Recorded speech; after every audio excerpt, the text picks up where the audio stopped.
সমাধান আমরা পাইনি। যখন বের হই তখন এক কর্মচারী বলছিল, ভাই আপনারা যা করবেন করেন, কিন্তু আমাদের উপর কোনো ক্ষয়ক্ষতি করেন না।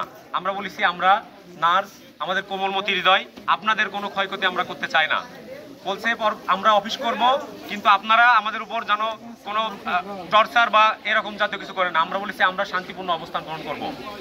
তারা আমাদেরকে অনুরোধ করেছে আপনারা এমন কিছু করেন না যাতে আমাদের জানমালের ক্ষয়ক্ষতি হয়। আমরা তাদেরকে ইনশিওর করছিলাম যে আমরা এমন কিছু করব না, আপনাদের জানমালের ক্ষয়ক্ষতি হবে। আমি তৎক্ষণাৎ বলছিলাম যে সকল শিক্ষার্থীর দেয়ালে পিঠ থেকে গেছে, সকলের রক্তে এখন আগুন। এরপর যদি কোনো কর্মসূচি আছে আপনাদের বিরুদ্ধে, এর দায় দায়িত্ব কোনো প্রতিষ্ঠানের শিক্ষার্থীরা থাকবে না। সেই চিড়িয়াখানার বিরুদ্ধে আমরা এখন পদক্ষেপ নেব। আমরা বলছিলাম যদি আমাদের জীবন থেকে 6টা মার্চ যায়, ভার্সিটির জীবন থেকেও 6টা মার্চ যাবে। যে ভার্সিটি আমাদের কোনো সমাধান দিতে পারে না, আমরা সেই ভার্সিটি চাই না। আজকে কাছে যথেষ্ট প্রুফ আছে, তারা পরোক্ষভাবে এই ষড়যন্ত্রের সাথে তারা জড়িত ছিল। যে নোটিশটা 1 তারিখে সই করা হয়, সেই নোটিশ দিয়েছিল তারা 3 তারিখে। সবকিছুর মূল্য রয়েছিল 11-12 জন।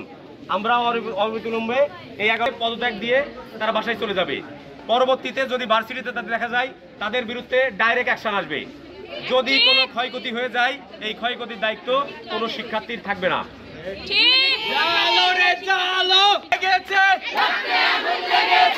আমি কে, তুমি কে?